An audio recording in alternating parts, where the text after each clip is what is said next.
I don't even have an Alexa because I fucking can't stand that shit already. Also, I think Alexas are just expensive timers. That's about all we use ours for. Yeah, that's like all anybody uses it for. I swear to God, at least the one in their kitchen, I think it's sexist. I don't know. It doesn't respond to me or mom. We'll be like, Alexa off, because the timer will be going off or whatever. Yeah. I'll say it like 15 times, and then Dad's just like, Alexa, turn off, and it immediately does it. You bitch. You're so right. No, that happens in our house too. It's the same exact thing. Super annoying. I used to have one, and it would hear me occasionally say something, and it would just start talking randomly. And when you live alone and you just randomly hear talking inside your house, that's a very scary business. Like, what the fuck is that? I was like, this has to go. None of these is worse than Siri, right? Siri is absolutely useless. And I have that shit off. I will not. No. A chance. You're driving and you just got to know, like, when does Walgreens close or whatever, and so you ask it. Then I wait till I get to the light and I type that shit in myself. I hate that. Yeah, and you're just like, send a message to Kalyn Kimmel, and it's like, what do you want me to say? And you're like, blah, blah, blah, blah, blah, and it spins, and then it's just and you're like, what the hell did I just tell you to do this for? Like, great. Thank God we have this technology. It just makes life so much better. I do talk to text sometimes, but the problem is if I'm driving, then I'm a little bit of a road ragey driver. So my text will be like, hey, Robert, can we actually do what the fuck is the goddamn problem? You know? That's hard for me to imagine, knowing what a great driver you are and calm and sedate, and you'd never wreck your car. I know. Any updates on the dad car? So I've got it right now. I said, you guys just tell me whatever price you want. I don't want to fight about it or whatever. They said, that's probably worth $6,000. I was like, okay, just tell me what number you guys like. And so Mom was like, probably like $3,000. I'm like, okay, you guys are the best negotiators. Just tell me the number and I will write you a check. Yeah, Mom does not have the secret to getting rich, which is why we're never having her on this podcast. I remember growing up, Mom and Dad would be like anti-rich almost. Like, man, thank God we've never won the lottery. Because just imagine how many people would be calling us for money. And I'm like, yeah, but we would have like millions of dollars. We can screen calls. Yeah, it sounds awful. Yeah, they're called good problems to have. I definitely remember Mom and Dad, we'd have events at school and they were seeking donations and volunteers, right? Well, what do? We volunteer because... Yeah, time is worth nothing. We've talked a little bit about target audience for this show, Kalyn, and maybe our target audience is people whose time is worth nothing. And that's why they're listening to this crap. Hey, listen to what I can do. Cue the music. Like I was saying, cue the music. Oh, it's the wrong song. Nothing's going our way. What the hell? We're doomed. We're doomed. We can't play this. We should just hang up. So there's a song that's going to play. Yeah. It's going to be like this. See, you're going to be... Yes. That's about how everybody feels. That's kind of how everybody feels about this show and this song. But nevertheless, we're going to jam it down your throat. People who have more time than money.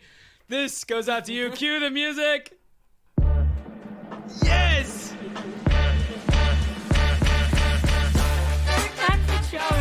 Third time's the charm. Maybe 16th time's the charm, Kalyn, because this is episode 16.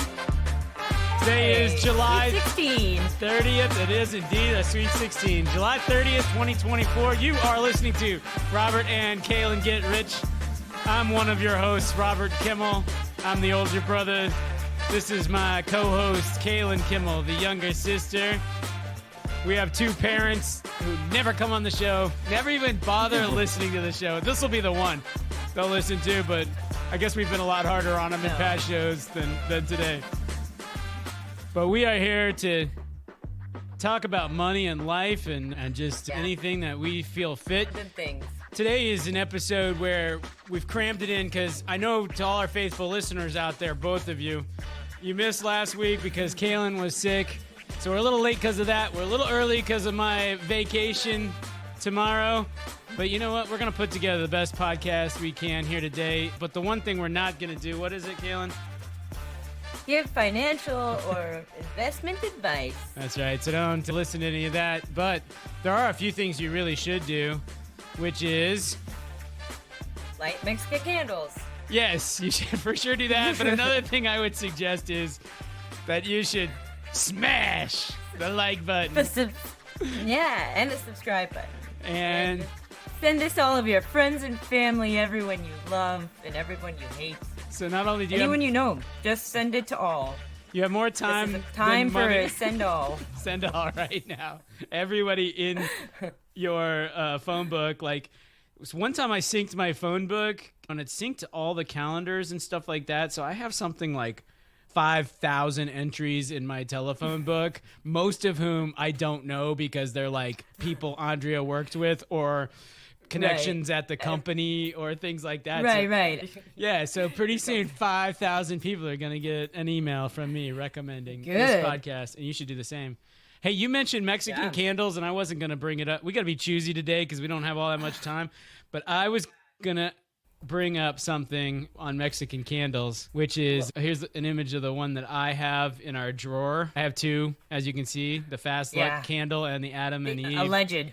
Yeah, that's the word I was going to point out, the alleged. And I'm like, who exactly is alleging that this is a fact? For whatever reason, all of the luck ones say alleged. Not the loved ones, not the praying to Mary of Guadalupe or whatever. But I meant to bring up, I bought a second one because before the storm in Houston, I had gotten this one that was to Saint Cipriano.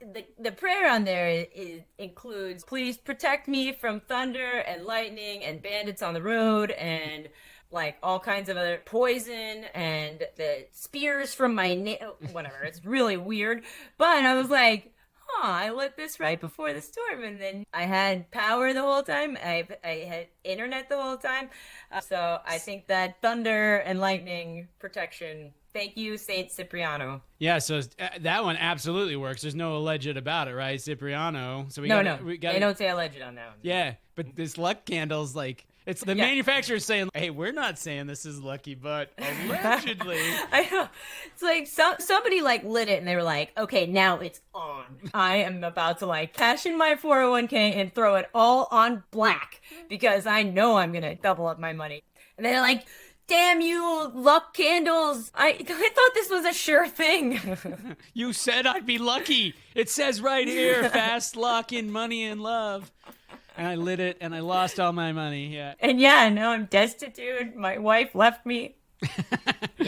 This isn't lucky at all. So the company's like, no, you don't understand. This is not a lucky candle. This is an alleged luck candle. We're not saying. That's what some people say. Some people say it's lucky. We would never go around saying this is a lucky candle. The love candles that are like guaranteed, bring you love, like. By the power of Adam and Eve. What's going on in these factories that makes them so lucky? They're sprinkling pixie dust over the candle filling machines or something, huh? I don't know, but I saw on the lucky candles, at least here, the luck candles have number 13 on there, which I like because that was my number. So 13 is lucky for me, but I'm surprised that they have that on there because it's considered unlucky generally. So we have a candle manufacturer here in the Cleveland area, which is Root Candle. They're like the largest supplier of candles to churches in the world. But they're a huge manufacturer of the candles that are something like these luck candles, but, like the saint candles. But they're made from a wax chipping process. You probably never thought of this, but when you go look at one of these cheap candles at Mark's or whatever, and they're made from chipping and spraying wax out of this machine, and it fills the tube with this chipped wax, and they're so much cheaper, crappier quality, but they're a huge manufacturer. It's like a whole separate candle line there when you go on the manufacturing tour. Wow. Yeah. Interesting. Yeah. The next trip to Cleveland, we'll have to go. Go on the manufacturing tour of the candle factory, and I could be like, "Where's Saint Cipriano?" And what's with this alleged luck shit? They'll be like, we have nothing to do that. We make candles for menorahs and Advent wreaths. I was going to say, the next time you're in town and you want to take a tour, we should have you in town for the next Pezzamania. Do you want a Pezzamania trip report? Trip report, yes. Do I want to attend Pezmania? I mean, that was the best of the bad candy, but Well, my finding on Pezmania was it's less about the candy and it's more about the dispensers, I think. So we're violating protocol here, right? Because we haven't done the Get Rich portfolio. So we'll get back to that. But I just thought the touring of things in Cleveland area, I thought I would share. So Pezmania is held at this convention. Holiday Inn convention center-y thing.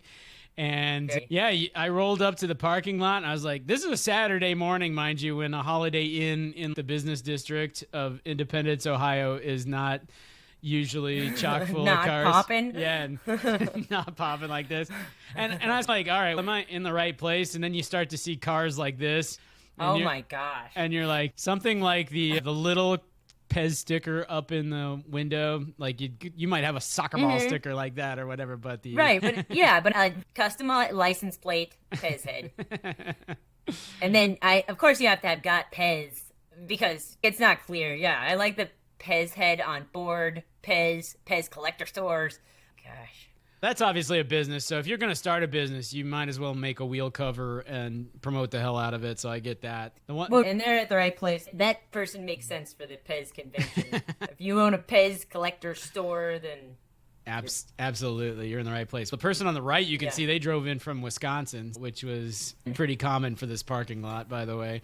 This turns out Pezmania is the longest running Pez convention in the United States, right here in Cleveland, Ohio. And some people I was chatting with are like, yeah, there's this other one in Michigan and there's this other one in Florida, but this is like the biggest, grandest, oldest of them all. That one in Florida sucks, though. Yeah, don't bother going to Florida. If there's one a year, the Super Bowl of Pez conventions is in Independence, Ohio, or it was 2 weeks ago. That doesn't really surprise me. I feel like Ohio is like the state that I'm just like, any random shtick stuff that I'm like, who's really into that? Like, Ohio. Exactly. And you knew exactly what this was going to look like before I even showed you the picture, but you can see it's just like a freaking huge hotel ballroom just full of these booths. Yeah. There's booths lining the hall up and down outside of this ballroom. Skinny people too. Oh yeah, you can tell the weight is not a problem. These pictures might be a little stretched out to fit on the 16:9 format, but we'll be kind. They're stretched. On every kind of deed. This is also Ohio, which is not. Well, I'm from Texas. I can't say much. We eat here, but. That's right. This wasn't the workout convention. You got all these booths, and some of them like specialize, and some of them kind of don't. I like chatted to some booth owners. I'm like, how do you differentiate yourself with a room full of people selling the same stuff? And they're like, well, I don't know. I have these that are here's some old ones. Yeah, yeah. I watched World's Greatest Collector, the Netflix show. Yeah. They went to Comic-Con and stuff. They were looking for comic book magazines and whatever. They wanted like the OG of all of them. Anyways, but those Comic-Cons are like humongous. And there's got to be 50 magazine dealers. So I mean, it's kind of the same thing in a way. Yeah, you have Superman issue 1 or whatever it is. And I have the signed by what's his name? Stan Lee. Yeah, exactly. But it's just one out of your booth full of stuff. Well, I think the comic guys are probably like these Pez collectors. They've got these books, right? Here's page 197 out of 300 in this book, and every variation of regular A and personalized Comet die cut. Are those prices? Yeah, those are exactly. Well, it's interesting you should mention that. I'm not sure if these are my next slides, but it became my mission to find what is the most expensive single. Absolutely, yeah.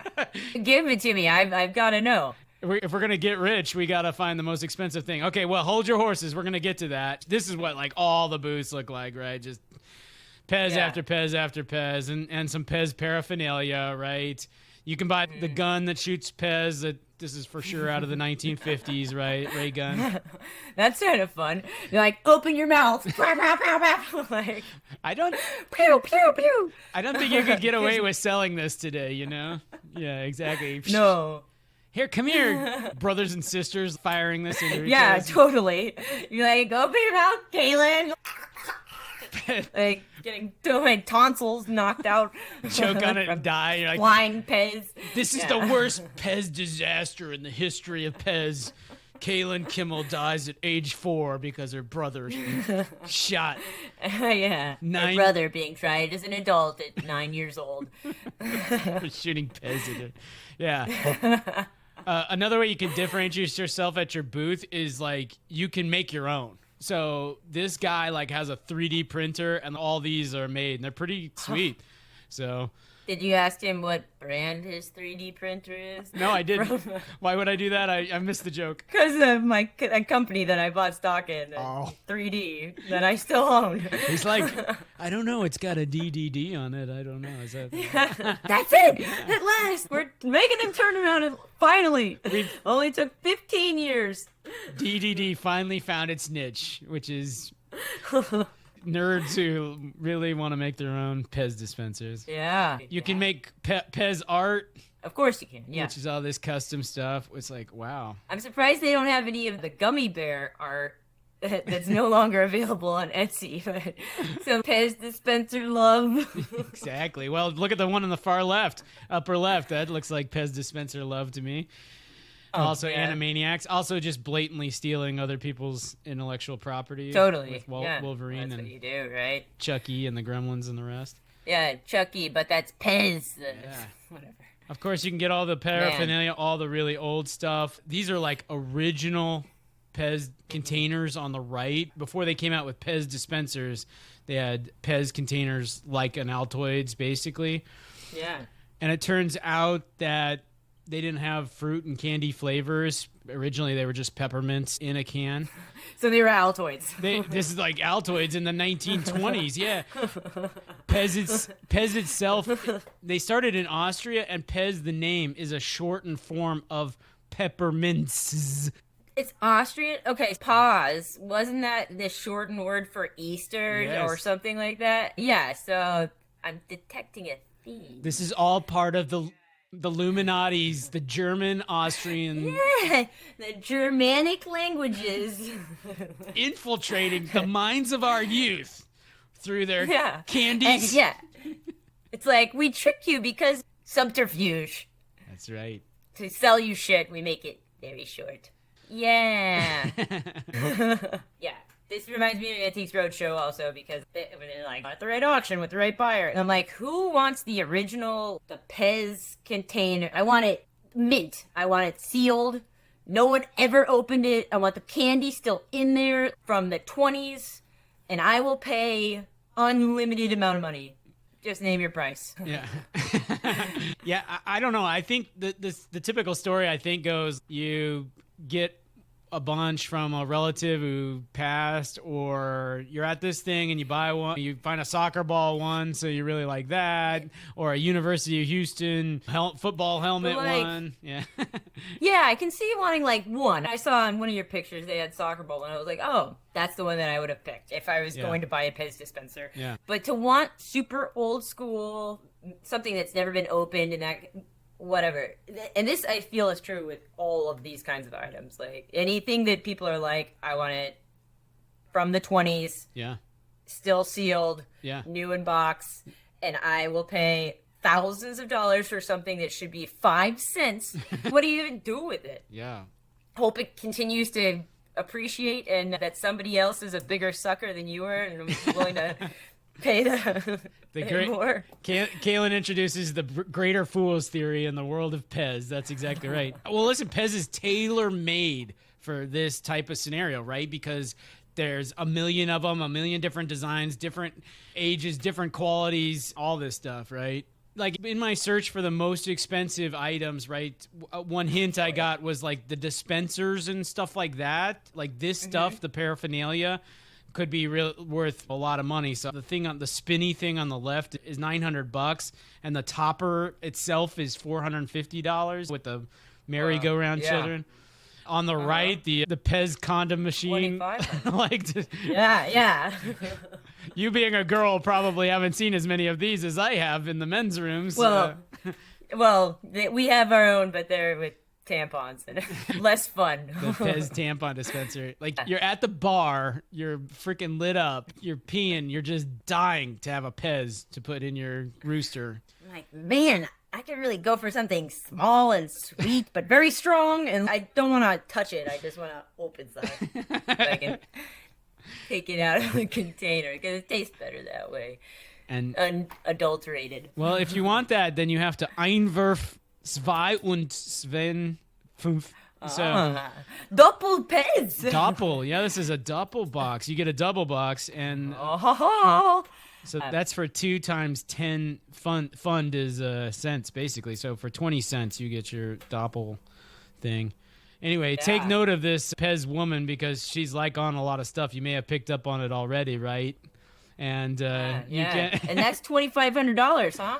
Yeah, exactly. Oh yeah, of course. We got cosplay of the Pez girl. I was frankly very disappointed that there wasn't tons more cosplay, because I feel like Pez lends itself very well to putting on a fake head and I don't know, something. Yeah, and then straight suit. If that Austrian Pez girl got all tatted up, this is what she would look like. And she dyed her hair, Yeah, and they were like, you want me to take a picture with her? And I was like, I'm good. You think? But you asked, what do you do with this stuff? This is what you do. I met this man. He's from Oklahoma City. He was one of the nicest guys ever, and he was like talking through this whole thing. And this is, you can see this is on his cell phone. Yeah. This is one view of his storage room where he keeps his collection of Pez stuff, and he was wandering around looking for specific things to check off his list to add to his collection. Man. It's unbelievable. Crazy. And he's like, my wife's killing me because I overflowed the closet. Now I'm taking over the office with this stuff. And I'm like, yeah, no kidding, you are. Yeah, I don't know if I can love someone enough to, like, allow this in my house, you know? I don't know. Maybe I'm just too selfish or something, but I'd be like, look, like, I know there's fabric sculptures on literally the ceiling and everywhere else, whatever, but your Pez shit has to go. Sell that shit. Get it out. We'll get a storage unit. You don't need to have it here. Same show that I was talking about, they had a room that looked a lot like this, but it was a guy who collected Nintendos and had every Nintendo ever that's come out, whatever, Nintendo 8-bit, blah, blah, blah, and mint. Yeah. Sealed. And he had these games, so I didn't realize that, like, the number of screws in the back of the game tells you whether it's what edition it is, basically. I mean, There's like 5-screw version or a 3-screw version. I don't know. Anyway, and he had that 3-screw version of this game that only was released for 2 weeks and blah, blah, blah, blah, blah. So he sold it for like $100,000. Yeah. No, for a game, for a cartridge. Nice. For a game that you will never play. Right. Because then you've just lost tons of value. I don't know. That, by the way, sucked in the first place. Yeah. Right. There's a reason it was discontinued very quickly. Well, I will say one of the the vendor that everybody was like, okay, that's the dude over there. He wrote the pricing guide. So Pez is one thing that he does. One of his other major sidelines was Nintendo cartridges. So incredible. I have the Nintendo. I have it set up in my house right now as we speak. I can go play Nintendo. Yeah, I made fun of the games a little bit ago, but honestly, I think a lot of these games are great. And they did the best with what they had to work with. Absolutely. The E.T. game, apparently that's like the worst game, like universally considered the worst game of all time. But I saw an interview with the guy who actually made it, and he was like, yeah, I didn't know what I was doing, really, but I made the worst game ever. But yeah, I can understand wanting to buy but I would go and buy another version of Contra because sometimes like it gets glitchy or whatever. Yeah. And there's actually a store down the street from my house that has Nintendo games and stuff. But a sealed first edition game that you're spending $100,000 on. You got to put that in your Nintendo cartridge room and explain that one to your wife. Yeah. Hey, honey, what did you do today? Oh, It's 100 large on. Wait for it. It's the Olympic Games 3-screw version, sealed in box. Oh my god! Like, yeah, can you believe it, babe? I finally found it. It was only $100,000. We could have bought a house or now little Jimmy can't go to college. Yeah. So I think this is our cornerstone investment advice for today, right? Is don't spend your money on $100,000 Nintendo cartridges. But what you should spend money on is candy. And I have a gift coming your way. I have a preview of, yeah. So I found these. So they came with 4.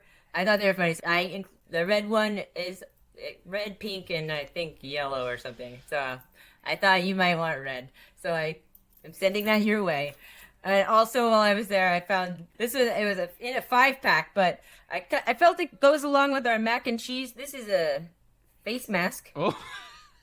So Cheetos. I took one and I'm sending the other 4 your way. So I figure on one of our podcasts in the future when you get it, then we can do a Cheetos face mask together. There's one other surprise in there that I can't wait for you to get it. You're gonna be so excited. Hold that cheese face mask back up, Cheetos face mask. This has Andrea written all over it. So the episode that she joins us, we have got to do the Cheetos face mask. Okay, thank you. I'm surprised it's citrus scented. Like, why you guys didn't go with fake cheese smell or trans fat? I don't know. What is the niche that we selected for this? Did they do they did a focus group? Like, I don't know. They had a bunch. Like, they had all any junk food kind of thing. I'll just tell you what the other item that's coming your way is. It's a lip gloss. It's Mountain Dew. It's also about this big around. No joke. Your lips will be very, whatever flavor Mountain Dew has. Regular Mountain Dew. I don't know what that flavor's supposed to be. I mean, I can see the appeal to this stuff because, I'm sure people are like, I like to eat Cheetos and Oreos and drink Mountain Dew. So... I just wish we had gummy Cheetos and I could spread Cheetos. I could just have a face mask of Cheetos. If I could spread Cheeto on my face. Yeah, I love it. I want to rub it on my body, but I don't want it to be cheesy. I want it to be citrusy, and then I can eat Cheetos. And when I'm tired of the salty, I can have a gummy Cheeto, the sweet Cheetos. Yeah. I get so tired of grinding up the Cheetos so I can spread them on my face. So I can mix it make my paste with apothecary with my mortar and pestle. It's so tiresome. Yeah. So can't they just sell an easy tear pouch with a mask in it and I can just put that Cheeto in? I'm so curious. Some of them, you probably remember, Andre and I did the one that was like it was like a sugar skull or whatever. So it looked like it had a print. I'm like, what is this gonna have printed on it? Hopefully orange. Like I can look like a Cheeto. Maybe Chester Cheetah's face. That would be something. That could be. You mentioned Mountain Dew. Mountain Dew was you were probably missed it because you were sick this week. But Mountain Dew is in the news because J.D. Vance likes Mountain Dew. Who's J.D. Vance? Well, you're really out of touch with the news. He's the Trump's running mate for vice president, and he's been doing a perfectly terrible job of doing his stump speeches. So one section that was particularly bad, you'll have to go watch this because I can't play it on here, but one particularly bad section of his stump speech involved him. He basically was saying, no matter what I do, the Democrats are going to say I'm racist, Like, I drink Mountain Dew, and it's Diet Mountain Dew, by the way. He's like, I'm going to drink some Diet Mountain Dew. The next thing you know, they're going to say that's racist, Anyway, so I was thinking we should endorse J.D. Vance for vice president because he likes Diet Mountain Dew. Yeah. Under Kamala. He's under Trump. Let's do a mashup. Oh, okay. I know. Right. We'll endorse him if he switches teams. Then... now we have the perfect combination. I don't even know who the vice president for the Democrats is. That's the big news is she's searching. She's got it down to 3 or something. Oh, interesting. So I think I sent you this, but oh gosh. Oh right. But here we are. And I don't know where he's from, but Ohio, senator from Ohio. Yeah. So then he's in the right state. This is because you guys are Mountain Dew, your soda. This is the subtle genius of Donald Trump, man. He knows Mountain Dew is going to win the hearts of voters in the Rust Belt. So yeah, I'm surprised. I thought Dr. Pepper was from Texas. Maybe I'm just associating that with Whataburger. I thought it was Waco, Texas. I thought, but yeah, but it's not. It's the most popular in Oklahoma, Arkansas, and Nebraska. Oh. Well, you cannot compete with Yeah. Coca-Cola in Texas. Do you remember this? We moved down to Texas, right? Oh yeah, you say I'll have a Coke. What kind? Yeah. And your friend Aaron comes over, and Mom offers her a pop, and Aaron is like, And she was like, "What?" I don't know what she's saying, Kalyn. What is this sound coming out of her mouth? All right. Yeah, no, I still say that. I would say right now I'm drinking a Coke, but what I'm drinking is Dr. Pepper. a Dr. Pepper. Yeah. So Yeah. that It's I have to say, I don't pick on many people's like how they say things and stuff like that, but that is amongst the dumbest things there are. Is saying, you want a Coke? Yeah, I do. What kind of Coke do you want? Diet Mountain Dew. And you're like, that's dumb.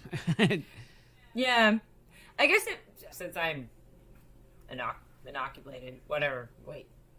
Whatever the word is for being, I've been surrounded by it so long that now I'm a part of it. Yeah, I guess it feels to me like Band-Aid. Okay, you need a Band-Aid. I know. Or whatever. Yeah. You want a Kleenex? Yeah. Nope. I want a Puffs. Right. Or whatever. I get that's the only other brand I think of tissues. But so that's what it feels like. But yeah. Band-Aid is your best example instead of bandage, but yeah. All right. But shall we return to try to find the most expensive Pez thing in Pezomania? Yes. Okay. Oh, sorry. I thought since the slideshow was over, I stopped it because we changed topics to anyway. It doesn't matter. So back to Pez. Yeah. All right, here we go. I was searching around. I was looking. All right, what can we find? First booth, we've got some $35, $30, $60. It's like this one's got a metal pin. $60. Don't waste my time. We got the guys in cellophane that are good and old, and that he's worth $130. That's close. what you not want. good. You want it wrapped up. Yeah. Original packaging if possible. Also not close. Now we're going to the next level. Yeah, $1,100 for this guy on the left and $22.50. What even? Okay, are these like a character that I don't know? What is that? Is it it's like a person dressed up like an owl or something? Yes. Not a mannequin dressed up as an owl with weird Sigma eyes. Hand painted on, probably, right? Those eyes. Yeah. I hope so. It doesn't look like a super sharp. All of the plastic on the 2100 one, like it doesn't. It looks like the plastic needs to be trimmed off. Whatever. The seams. Yeah, those flashings make it extra valuable. Yeah. I don't know. Flawed. If that's not enough, you can get the $5,000 pineapple head one. And I learned from this, the Oklahoma City guy was like, the one. I was like, why are they different price? Same thing. The one on the left has that little X, which means there's some issue with it, some flaw. Devastating flaw. You lost 10% of your value. Yeah, $5,500. Yep. For a Pez dispenser. $8,000. These are the style that they had before they thought about putting character heads on top. They just had the Zippo look. They're like, let's make it look like a lighter. Exactly. Just like a lighter. The kids are going to love it. They'll use it for their candy cigarettes. Exactly. Hey, little Timmy, come play with this candy lighter. Sponsored by Marlboro. The $400 one says arithmetic dispenser, whatever that means. Yeah. And 1, 2, 3, 4, 5, 6, 7, 8, 9, and all the numbers. So you can do your arithmetic. You can like mark down how many you've used or whatever, or something like that. Yeah, it'll tell you what you're on. You got like 7 left. This is what we did. What you doing, Billy? I'm clicking. I'm on 337. Wow. Can I have an arithmetic dispenser, Mom? Dun dun dun dun. Arithmetic dispensers brought to you by the Pez Company from Deutschland. From Deutschland. Brought to you by Marlboro. And we're smoking the tobacco once we get the kids hooked on this action. Yeah, one more. Smoke. Rocking. Yeah. All right, I think the next slide is the top, which it's a little bit of cheating. I can't wait. Because this is just the top at the show, obviously, but the next one's cheating because it's not a single item. It's a collection, but here it is. The Disney set, $25,000 for the complete set of Disney characters. 6? Is it 6 or 7? It is 6. It is 6. Okay. Dumbo is the far left there, the next display. And look at this, the pirate. It's Captain Hook from the Disney yes. movies. Yeah, you can see it's still skin colored, and somebody's individually painting those teeth, I'm sure. Oh, yeah, absolutely. And now we have machines. And now it's all done by machines. It reminds me, back when I was traveling a ton, you got HBO in the hotel rooms, and one of the HBO shows that was huge was Real Sex, right? And so one of the episodes where they find, like, they have the episode on the people into bondage. You've probably watched all these given you like nudity and stuff. But the one I remember is when they visited the dildo factory in like Guatemala. And so there's all these like chubby Guatemalan grandmas like picking up the dongs and painting the realism of the veins and stuff on there. And they're just chit-chatting away and painting the dildos. A wonderful memory of my youth. Yeah. Oh, the glory days. So hard growing up. Travel is so luxurious and exotic. You get to... Yeah, I remember the HBO being like, oh, right, we're staying in a hotel. I've got a hotel so I can watch HBO, whatever. Because you know what, Kalyn? That was another thing our parents... Deal. That was another thing our parents didn't spend money on. Hell no, they would not buy that. I'm amazed we had cable. I'm amazed that we had cable. Movie in existence in the history of man, and it'd be a solo premiere. It's the only place you could watch it, and our parents would not get that. Get HBO, forget it. Hell no. The only reason we have HBO now is because it's free with the phones. Like, man, they love their DVR so much. They're like, we will record everything that comes on Showtime for the next month and fill this sucker up so that we can have it all. Yeah. And when it goes away, it's okay. We don't have to worry about, will we be able to watch the Mask of Zorro? We got it. Occasionally their DVR is going out and oh man.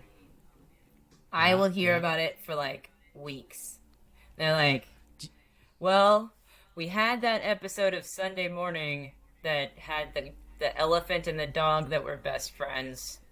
We had that on the DVR for 6 months. And the Weird Al. 6 months is not accurate, actually. 6 years is about right for that particular episode. I personally have been made to watch it 3 or 4 times. Mom loves it. She knows the elephant's name. It's the best thing in the world. And when it went away, she still talks about it sometimes. She's like, yeah, I don't have that episode anymore. Yep, but you do have 27 episodes of Law & Order SVU. So funny. Do you remember Free Preview Week on Disney Channel when we were kids? No. Oh my God. That was like the best week of your life. You know, all of a sudden you can watch like all the Disney cartoons. You can watch, Mickey Mouse Club, for a couple of days. Right. And then it fades back to like squiggle. And then you're static. Like, harsh reality. Our parents are cheap. HBO would have its preview week, and you could watch Fraggle Rock if you got up like stupid early, and you're like, oh my God, Fraggle Rock. See? Yeah, the harsh reality. Yeah, I mean, I remember friends who had that stuff all the time, and I was just like, wow, what did your parents do? Like, how are you so rich? Odd. I'm like, man. And they're like, yeah, my dad's a chemical engineer and my mom's a dietitian.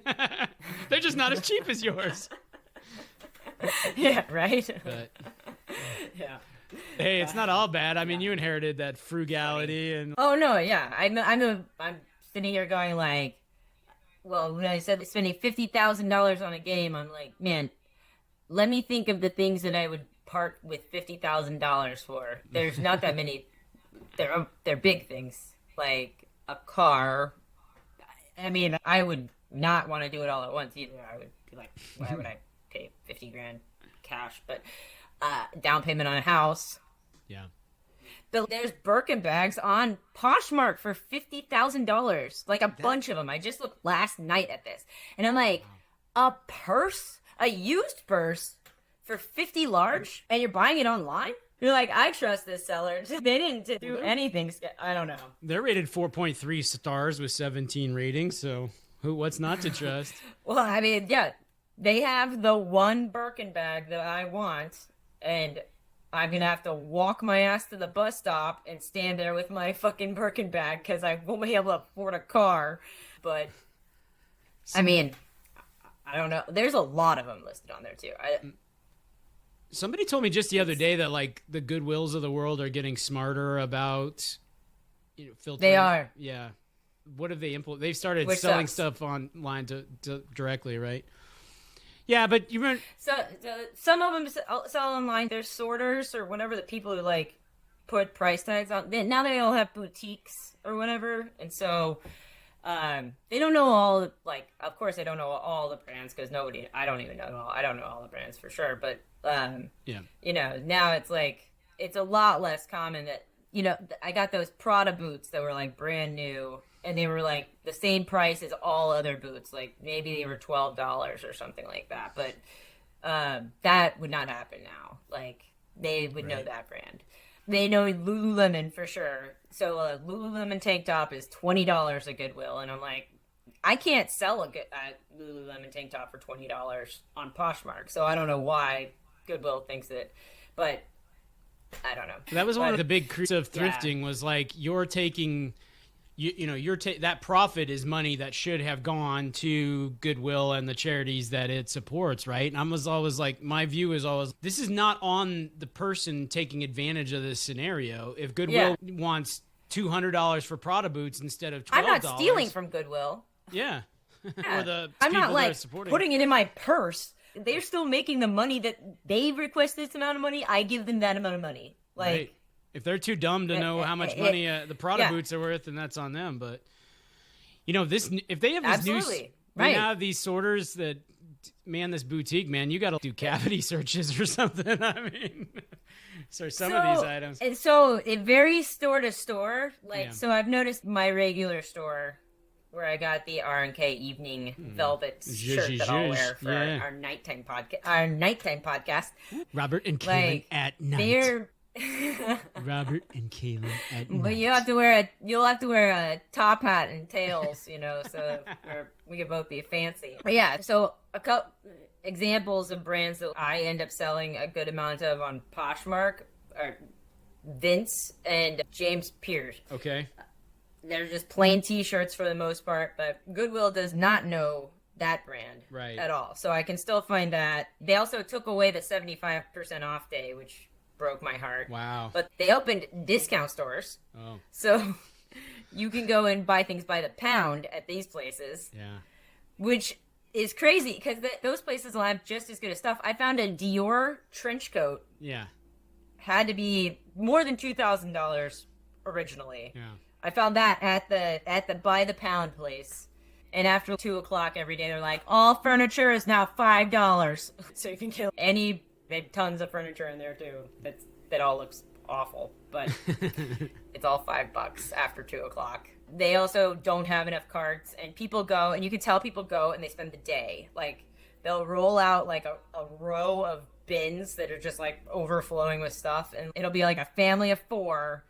Like husband is sitting over on the side with one full shopping cart. Wife is like, you have to wait until they tell you can go up to the new row of bins. I mean, it's very aggressive, and I want no part of it. You have to stand, and there's jockeying for position, whatever. Yeah. I'm like, I'll just go to one of the other 15 aisles. Like, it's not like there's not tons of stuff. Anyway. So, yeah, but that's some real digging. Goodwill is already, I've got to go through a million different shirts that who knows if, like, it's already an endeavor, but that is, like,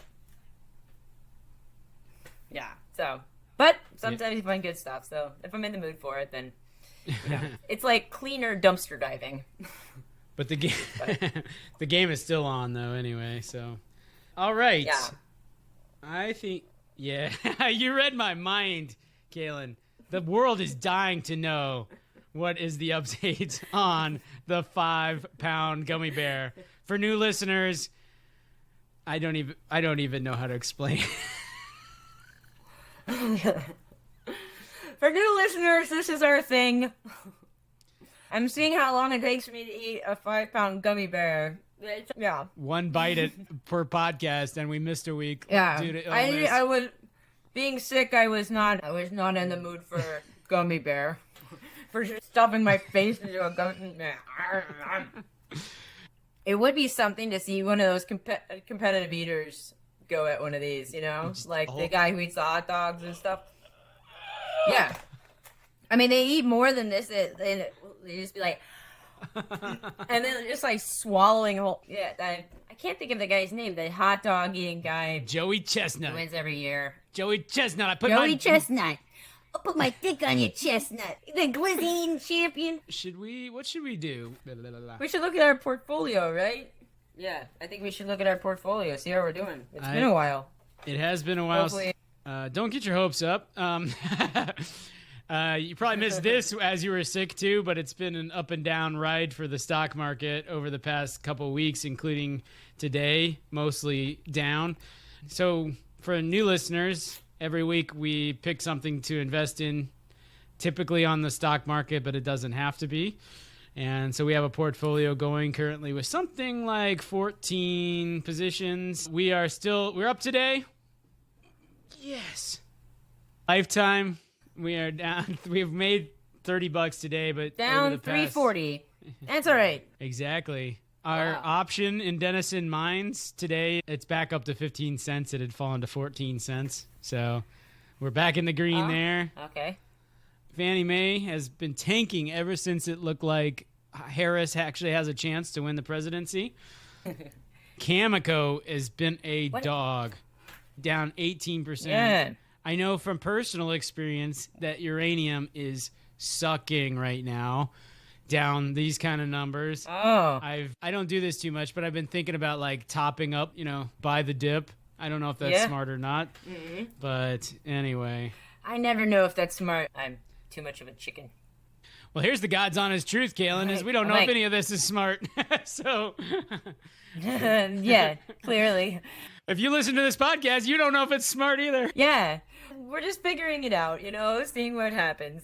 Man, Reddit's so up and down. Last time we talked, Reddit was in the green. Now it's back in, but it was in the black. Wait, back in black. Yeah, I always remember which one's good from. I say Back in Black, the AC/DC song, and I'm like, oh, that means we're positive. Back in Black. That's what they're singing about. Well, I think we should make more of our investment decisions based on rock songs and such songs like Know When to Hold 'Em, Know When to Fold 'Em, which is very helpful advice. The one I wanted to point out was Warner Brothers has been cooking lately. They lost that basketball contract that we talked about many episodes ago.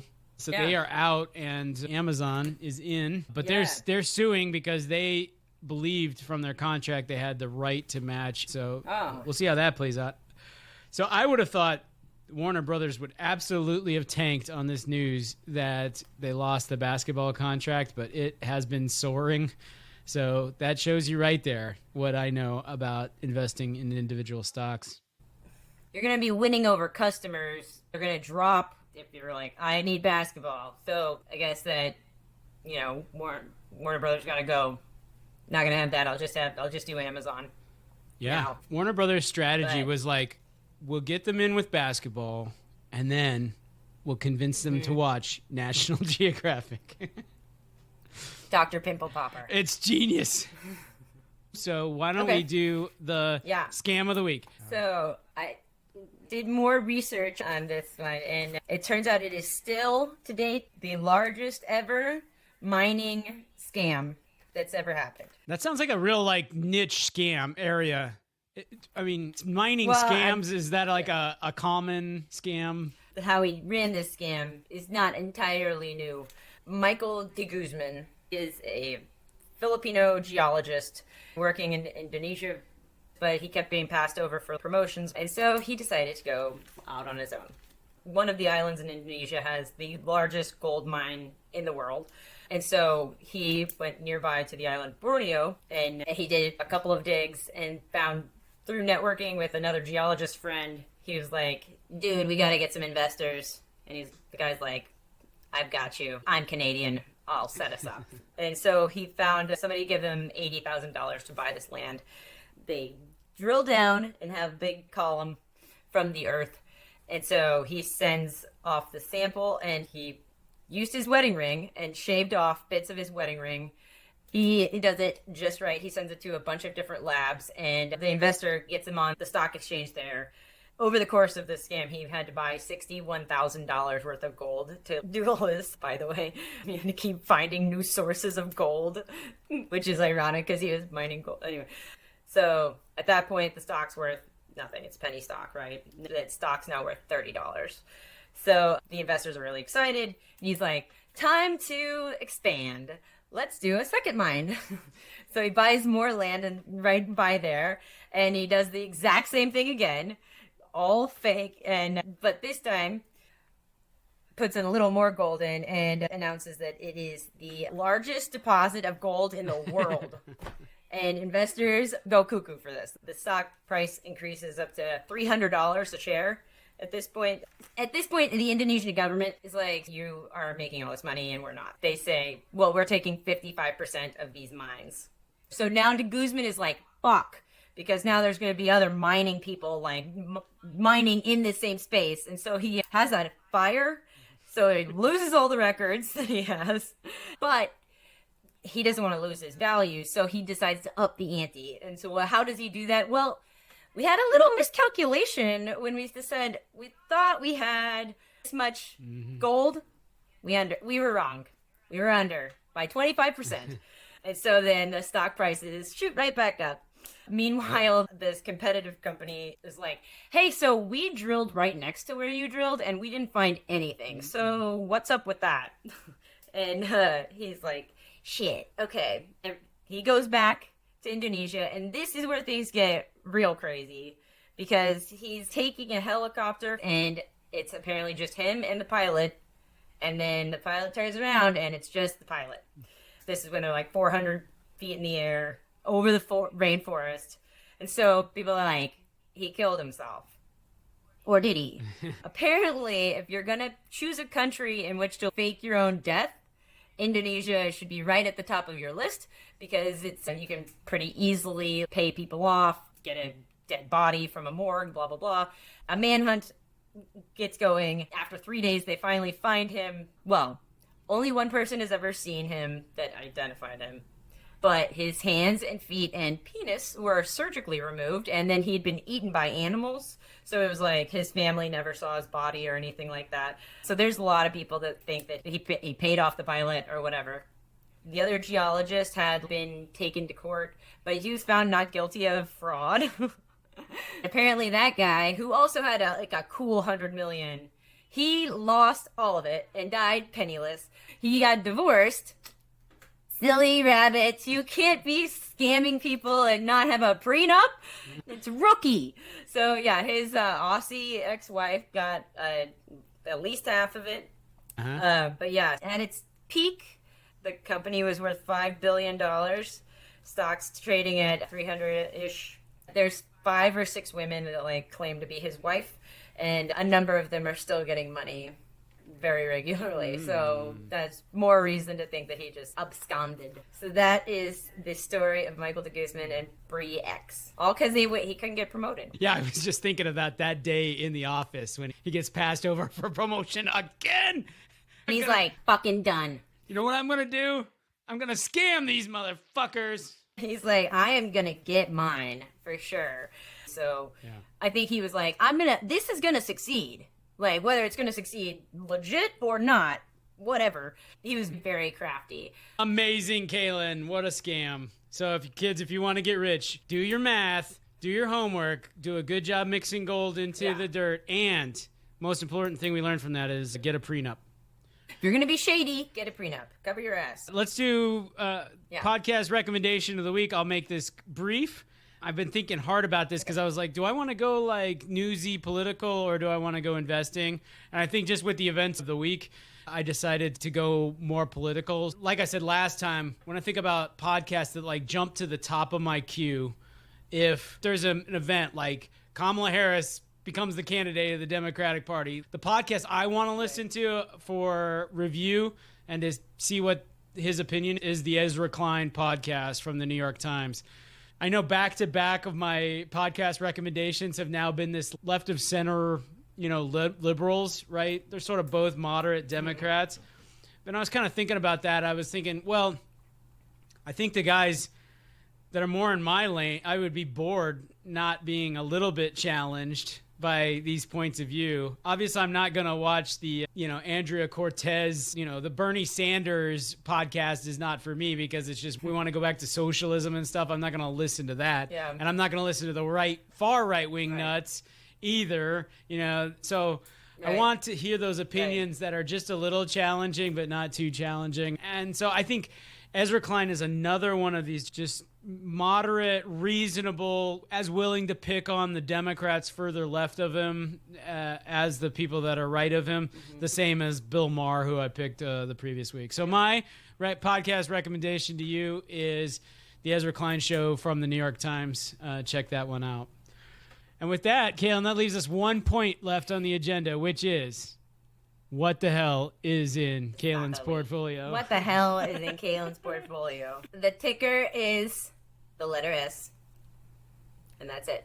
This stock is for Sentinel One. They are AI-based cybersecurity. I don't understand a lot of what they talk about, because it's like they say that it's the world's leading autonomous AI-powered cybersecurity platform built on the first unified data lake. And I'm like, what? Data lake? Hot damn, that's for us. Means, but, AI-powered cybersecurity data lake. We're in, Kalyn. This is it. Yeah. So here's why I picked them, though. I'm not really afraid of much stuff in terms of the rogue forces out there, but one that I am afraid of is people hacking into the water supply.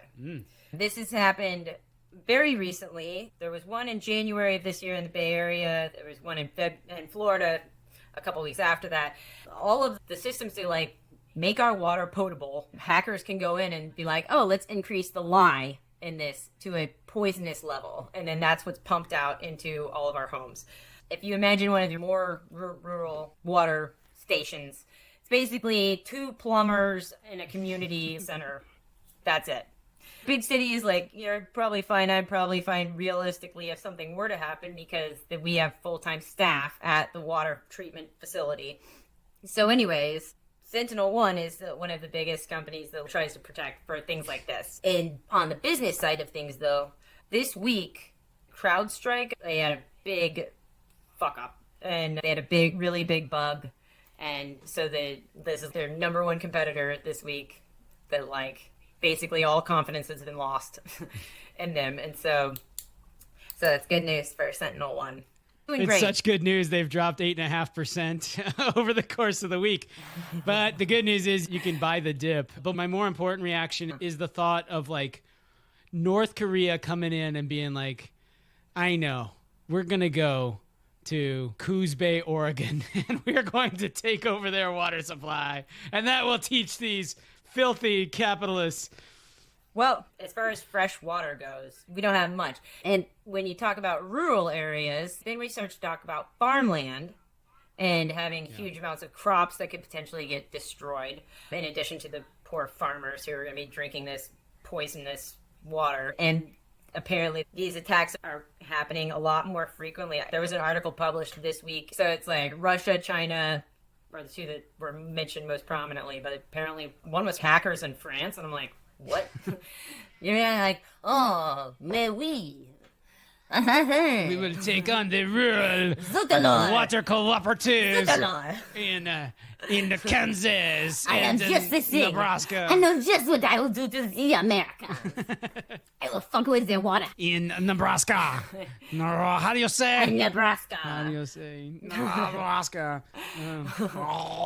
My thought of this guy, Daryl, he's the local mechanic and he runs the general store and he wears his overalls down to the water plant and he's the guy and hey, Daryl, you want to put CrowdStrike on here? Sentinel or something? What?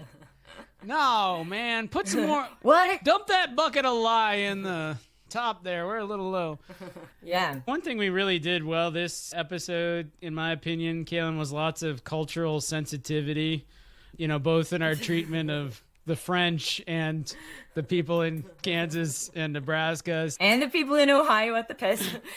All the people who like Mountain Dew, and yes, the Pezomania, yes, the cat, the Philippines. So anyway, if you have more time than money and you want to come for hard-pressed advice, like get a prenup before your scam, and, of course, a dose of cultural sensitivity, the place to come is, cue the music, Robert and Kalyn Get Rich. This is a production of Robert and Kalyn Get Rich Media or something. It's not really, because we made up that company. That's okay. Whatever it is, we want you to go on. It's our big scam. It's part of our big scam. Exactly.